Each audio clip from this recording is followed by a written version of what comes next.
तर हे बघा, बासुंदी बनवण्याकरिता मी इथे 1 लिटर दूध घेतलेलं आहे।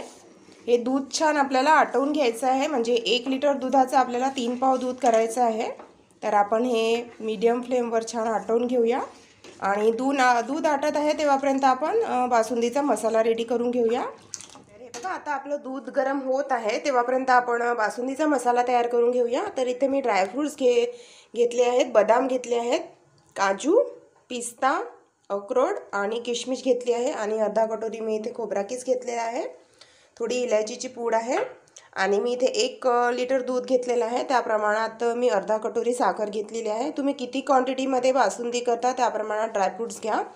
मी आता इथे 1 लिटर बासुंदी करत आहे, 1 लिटर दुधाची, त्या प्रमाणात मी इथे ड्रायफ्रूट्स घेतलेले आहेत। जर तुम्ही जास्त करत असाल तर त्या प्रमाणात आपले ड्रायफ्रूट्सची क्वांटिटी तुम्ही वाढवा। तर हे बघा, आता आपण मिक्सरमध्ये आपले सर्व ड्रायफ्रूट जे आहे बारीक करून घेऊया। काजू, पिस्ता आणि हे अक्रोड आहेत। तर चला आता आपण हे छान बारीक करून इथे मी काजू, बदाम, पिस्ता, अक्रोड बारीक करून घेतलेले आहेत छान। आपलं दूध सुद्धा गरम होत आहे, तर चला आता आपण सर्व साहित्य जे आहे दुधामध्ये टाकून घेऊया। सुद्धा छान आपलं आटलेलं आहे। 1 लिटर दुधाचं आपल्याला 3 पाव दूध करायचं आहे। हे बघा, छान असं घट्ट झालेलं आहे आपलं दूध। आता आपण इथे साखर टाकून देऊया, खोबरा किस, इलायची पावडर, किशमिश आणि हा आपला बासुंदीचा मसाला छान मिक्स करून घेऊया आणि आणखी 10 मिनिट छान आणखी घट्ट होऊ देऊया, म्हणजे सर्व आपला दुधाचा मसाला जो आहे आणि साखर जी आहे दुधामध्ये छान मिक्स होईल।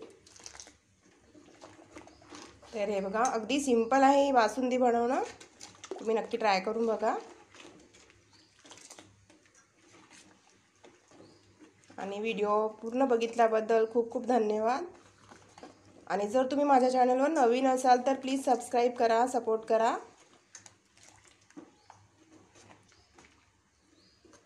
आणि ही बासुंदीची रेसिपी आवडल्यास लाईक करा, शेअर करा। बासुंदी करताना नेहमी लक्षात ठेवा की गॅसची फ्लेम जी आहे मीडियम ठेवा। तर हे बघा, आणखी आपण दुधाला थोडं आटवून घेऊया। तर हे बघा, आपली बासुंदी अगदी रेडी आहे। हे बघा, छान घट्ट झालेली आहे आपली बासुंदी। चला आता आपण गॅस बंद करून देऊया आणि सर्व करूया आपली बासुंदी। हे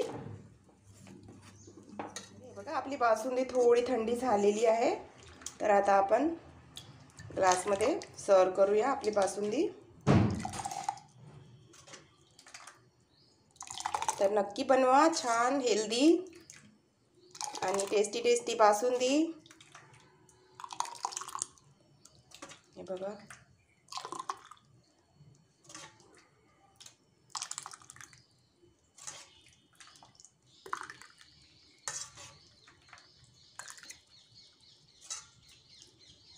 ही बासुंदी तुम्हाला जर थंडी प्यायची असेल तर तुम्ही फ्रीजमध्ये ठेवू शकता 1-2 तासाकरिता, आणि गरमागरम हवी असेल तर अशीच प्या।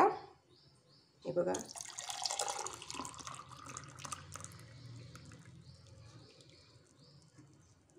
तर हे बघा रेडी झालेली आहे आपली बासुंदी। नक्की करून बघा आणि आवडल्यास लाईक करा, कमेंट्स करा। Thanks for watching my video. तर भेटूया नेक्स्ट व्हिडिओमध्ये एका नवीन रेसिपीसोबत, तेव्हापर्यंत टेक केअर, बाय बाय।